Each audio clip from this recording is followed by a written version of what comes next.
말이 생각이 다 있어요.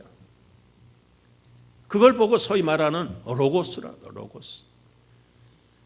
여러분 학교에서 철학을 공부해 보면 이 세상 만물은 무엇으로 이루어졌는가?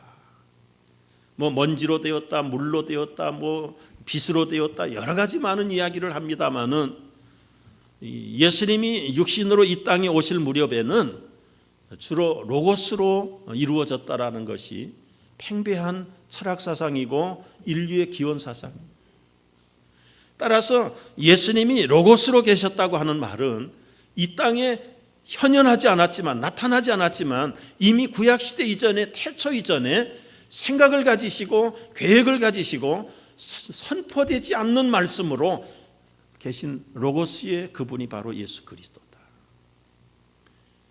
그런데 그분이 이제는 종이에다가 돌판에다가 석판에다가 기록한 말씀으로 부분적으로 나타내 보여주신 분이 바로 예수님의 한 부분이다.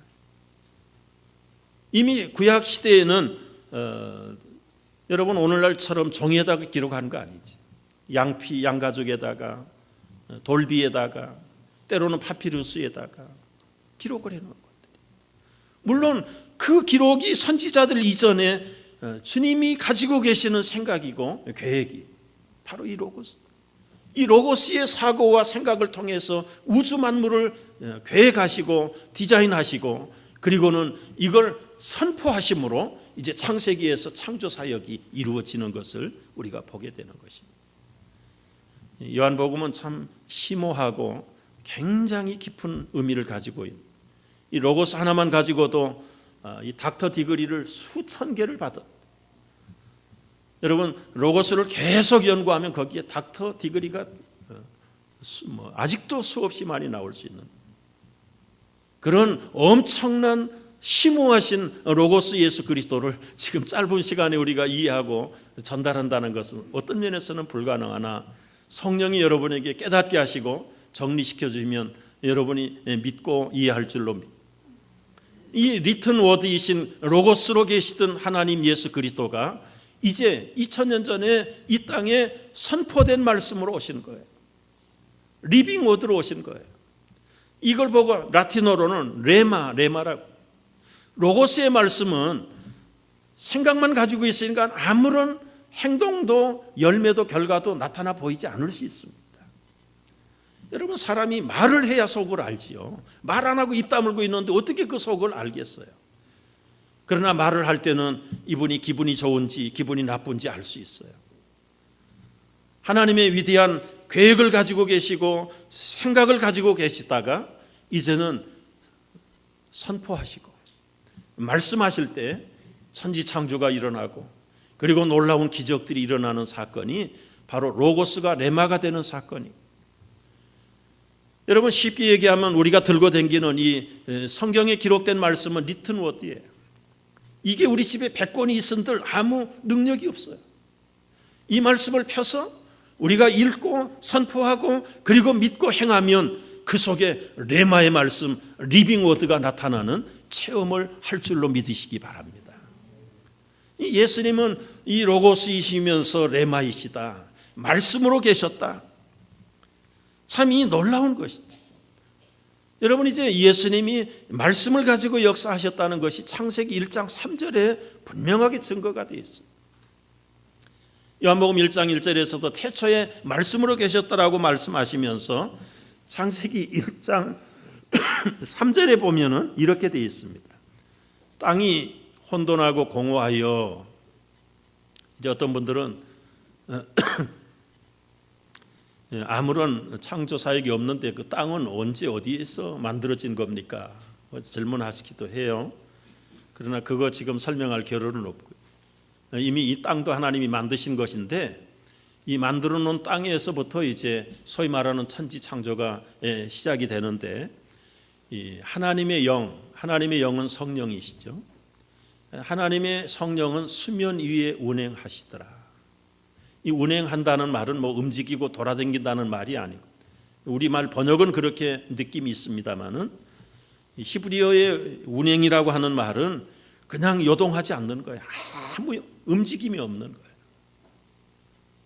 이제 여기서부터 소위 말하는 이 오순절 펜티코스탈의 성령론과 장로교의 성령론이 여기서부터 주장이 달라집니다.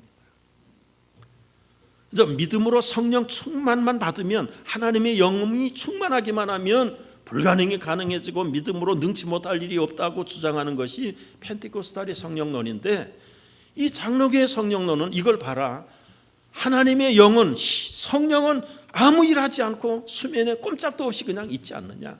언제부터 창조가 사역이 이루어졌느냐? 성부 하나님이 이르시되가 결국은 말씀으로 계시던 예수님의 별명이에요. 이 하나님과 예수님과 말씀이 선포될 때에 하나님의 신이 함께 성부, 성자, 성령이 빛을 만들고 6일 천지 창조를 시작하게 된 것이다. 그러면서 복음서의 예를 들어요. 예수님이 기적을 일으킬 때 성령의 능력으로 하시긴 하셨지만, 그 성령의 능력이 결국은 말씀을 선포할 때 성령의 능력이 나타나는 것이죠. 바다야 잠잠하라 말씀하실 때에 성령의 능력으로 파도가 잠잠해지는, 앉은 자여 일어나라 말씀할 때 말씀의 선포와 더불어서 성령이 그 앉은 배기를 일으키는 것이죠. 따라서 여러분, 성령 자체는 단독 사역이 없다. 이게 우리 장로교의 주장. 그래서 예수님은 언제든지 귀신아 물러가라 선포할 때에 귀신이 떠나가지, 입 다물고 생각으로 말씀하셨다고 해서 귀신이 떠나가는 것은 아니에요. 따라서 우리가 예수 그리스도의 이름으로 선포할 때에 거기에 말씀의 능력을 가지시는 성령님의 역사와 선포된 레마의 역사, 리빙 워드이신 예수님의 역사가 일어날 줄을 믿으시기 바랍니다. 그래서 우리는 선포해야 돼, 찬양해야 돼, 그분을 통해서 경배해야 되는 이유가 바로 거기에 있는 거예요. 마음으로만 믿어서 의에 이르지만 입으로 고백할 때에 구원에 이른다는 말씀의 의미도 이것과 무관하지 않아요. 그래서 언제나 우리는 말씀의 종교요, 선포의 종교예요. 하나님을 찬양할 때 마음으로 찬양하는 게 아닙니다. 소리치며 찬양하고 입을 벌려 찬양하고 모든 악기를 통해서 이제 살아계신 하나님, 예수님, 성령님을 선포할 때 거기에 놀라운 역사가 일어날 것을 믿어 의심치 않는 것입니다. 따라서 말씀이 곧 예수님이시고, 예수님은 언제나 이 선포될 때 말씀이 살아있고 능력이 있어서 이 사람들의 심령을 찔러 쪼개고 마음과 생각까지 뒤집어 놓는 역사가 일어나는 거예요. 전도라고 하는 것도 여러분, 생활전도, 인격전도가 중요한 것 사실이에요. 그러나 입으로 하나님을 시인하고 다른 사람에게 복음을 전할 때 비록 내 인격이 모자라도요, 내 교육이 좀 미달이라고 해도 관계없어요. 여기서 선포된 그 말씀 자체가 사람의 심령 골수를 찔러 쪼개는 능력이 있는 말씀인 것을 믿어야 될 줄을 믿습니다. 어린아이가 권총 방아쇠를 당기면 안 나갑니까? 학벌이 약한 사람이 칼로 찔르면 안 들어갑니까? 칼 자체가 능력이 있고 권총 자체가 능력이 있는 것처럼 하나님 말씀 자체가 능력이 있는 거예요. 그런데 이 말씀 자체를 그냥 담고만 있고 선포하지 않으면 아무런 수면에 운행하는 역사밖에 없어요. 우리가 창세기부터 요한복음 1장에서부터 예수 그리스도가 말씀이라는 사실을 우리에게 선포하는 것은 그런 이유 때문에 그런 것입니다. 예수님은 말씀으로 존재하시고 말씀으로 지금도 이 땅에 다스리시고요, 말씀으로 계시던 분이 14절 말씀에 보니까 육신이 되어, 말씀이 육신이 되어 오신 분이 바로 예수 그리스도다. 앞으로 또 설명할 기회가 있으리라고 봅니다. 오늘 2절에 보면은 두 번째는 예수 그리스도는 하나님이시다. 하나님이시다. 태초에 하나님과 말씀으로 계시는 예수님이 같이 존재하셨죠. 영원 전부터 계신 분이 있어요. 연대기로 따지면 지금부터 2000년 전에 오신 분이 예수님이라고 그렇게 우리는 이해하고 말할 수밖에 없지만, 그러나 영적인 존재로 봤을 때는 이미 2000년 전이 아니라 영원 전부터 계시던 분이다. 저희 아버님은 유학에 능하신 분이지. 아들이 신학을 하고 목회를 하는 것 때문에 마지못해서 교회를 따라 나오시게 됐고, 그러다가 예수를 믿으신 분인데, 본격적인 믿음을 갖기까지는 굉장히 많은 갈등과 시간이 오래 걸렸습니다.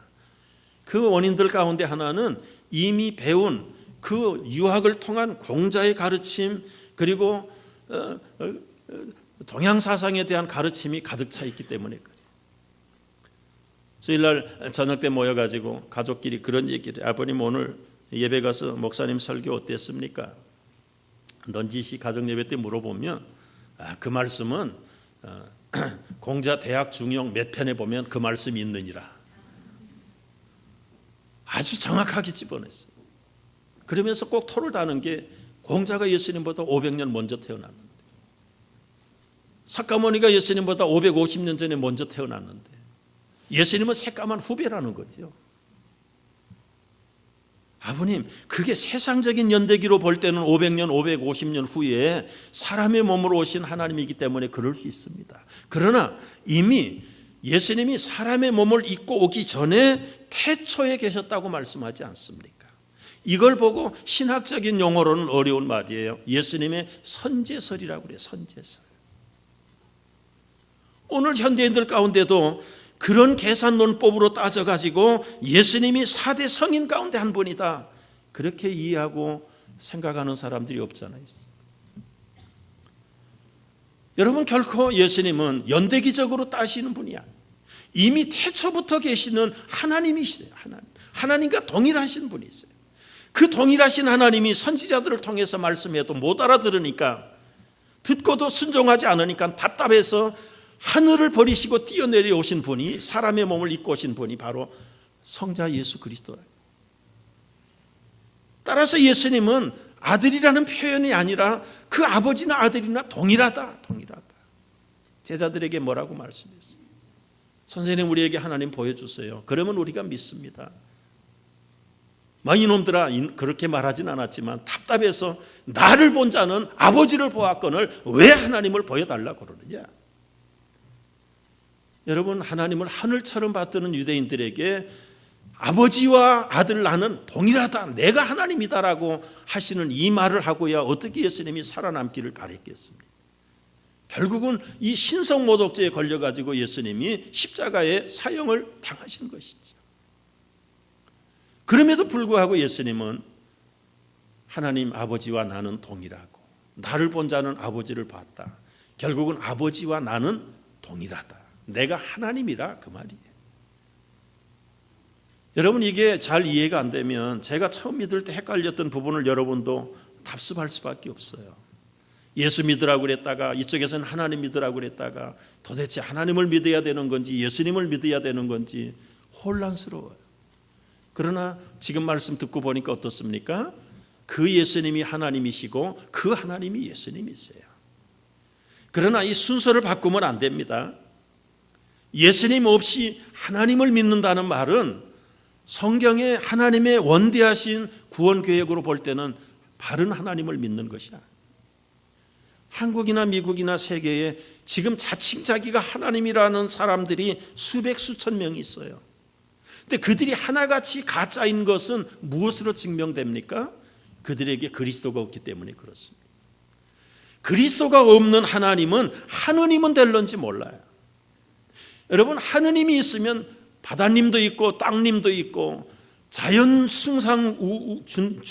숭상중배에 빠져가지고 이 자연신론을 다스리는 그 하나님의 일부는 될 수 있을는지 모르나, 예수를 믿고 예수 안에 계시는 하나님, 바로 예수님이 하나님이고 하나님이 예수님이라는 이 등식을 떠나서는 진짜 하나님은 없다는 사실을 깨달아요. 이 요한복음은 초장부터 이 말씀을 우리에게 선포하고 있는 거예요. 2000년 전에 오신 그분이 예수 그리스도의 시작이 아니라, 이 예수님은 태초부터 하나님과 함께 하셨고 하나님과 동등하다는 사실을 우리가 분명히 알고, 따라서 요한복음에서 다 설명하지 못한 저자 요한은 요한일서 5장에서 이렇게